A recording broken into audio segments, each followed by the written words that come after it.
Hi guys, today we are going to read our last story in the gratitude section of our book. The story's entitled Basho and the River Stones by Tim Myers.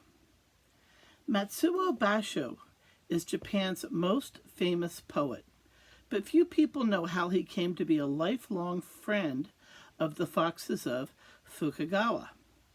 When he first came to live near the Fuka River, Basho discovered a cherry tree on his property and agreed to share its cherries with the local foxes.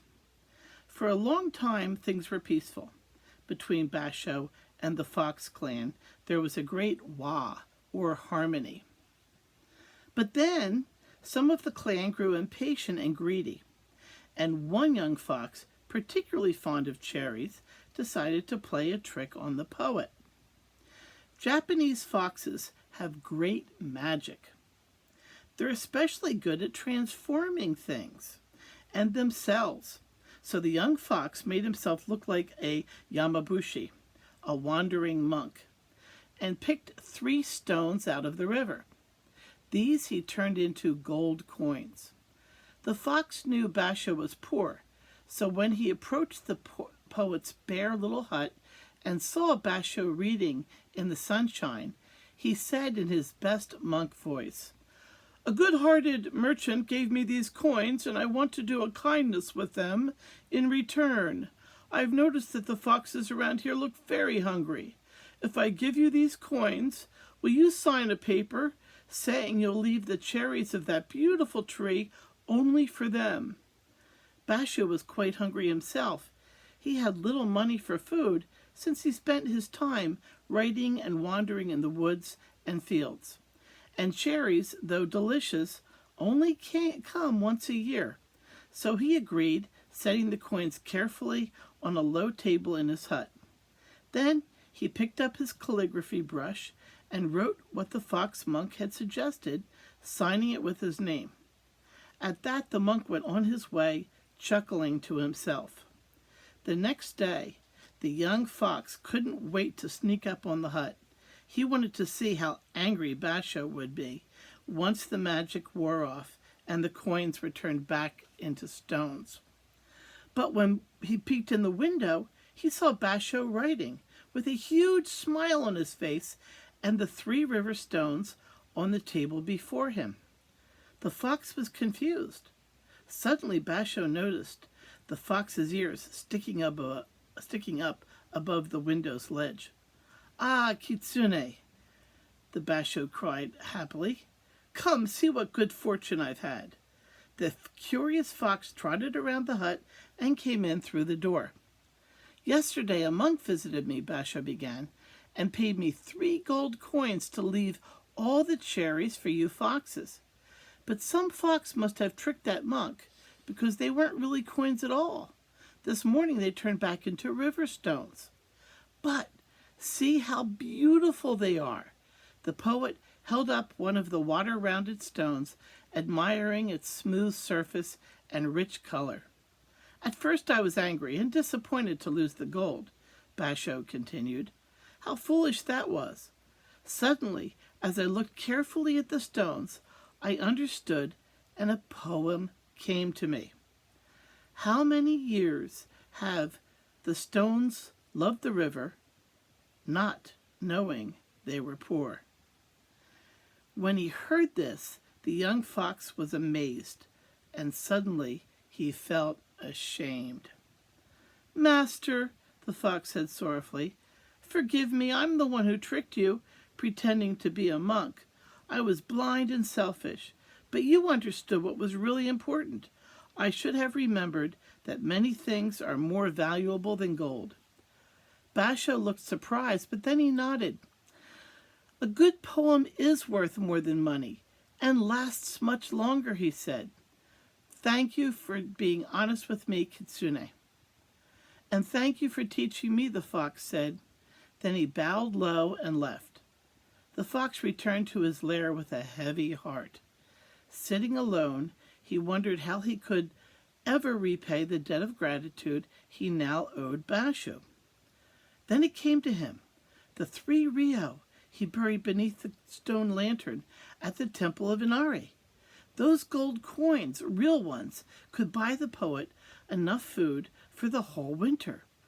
The fox dug them up and returned to Basho's hut. "Master," he said seriously, "you must let me tear up that paper you signed, giving us foxes all the cherries. I was dishonest with you. It shouldn't count." But Basho wouldn't hear of it, as the fox had expected. "I'm afraid I can't let you do that," Basho said. "I accept your kind apology, but I've already signed the paper. It would be dishonorable to pretend I hadn't." "Then at least let me pay you for the cherries," the fox pleaded, showing Basho the coins and assuring him they were real. "Ah, Kitsune, I don't mean to be difficult, but you already paid me for the cherries.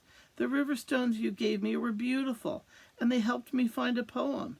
That was more than enough. My honor won't allow me to accept charity." Again, the fox left, feeling guilty and perplexed. Slowly he made his way to the woods, to the banks of the Fuka River, pausing there with his head hung in shame.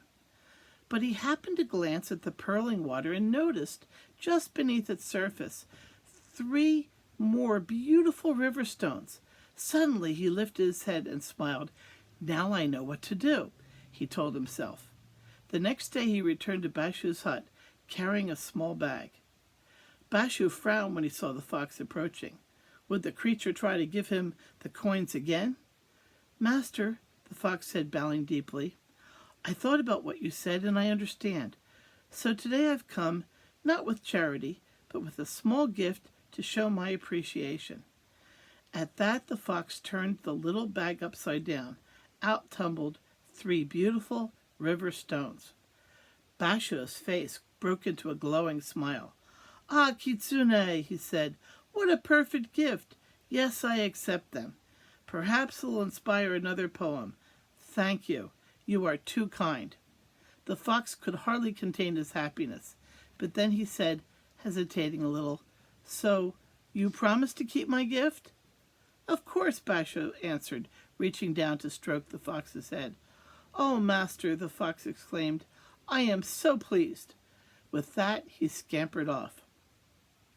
That night, before Basho went to his sleeping mat, he looked at the 3 new stones where he had set them on the table. Then he smiled to himself and blew out the candle. When he woke with the sun the next morning, he sat up and stretched, but suddenly stopped. For there on the table, just where he left the river stones, were 3 gold coins, glinting in the light from the window. Basho hurriedly went to the table, picked up each of the coins, feeling it. They were real. He was sure of it. Looking closer, he realized they were the same coins the fox had tried to give him before. Suddenly he understood and burst out laughing. They hadn't been river stones at all. The magic fox had tricked him again. "What a clever Kitsune," the poet said to himself, "for he knows I must keep a promise, even one he tricked me into making." So Basho picked up the coins, said a quick prayer of gratitude, knowing he could now buy food for the winter. Thinking the fox might be watching from somewhere, he went to the door and stepped outside to call him in, but all he saw was a paper fastened to the wall of the hut. "Dear Master, thank you again for promising to keep the gift. And just as the first river stones inspired you to write a haiku, these have inspired me.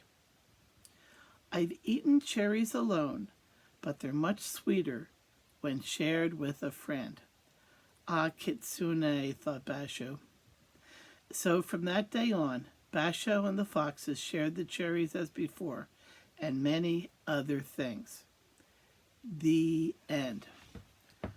Okay, guys, so I want you to go to the back of the book again and read the different kinds of questions we can have. And I want you to give your mom or dad one of the questions and let them know what category the question fell into. And next week, we're going to start on a new section, and this one is on courage. Have a good day. I miss you so much, and I can't wait to see you again. Bye.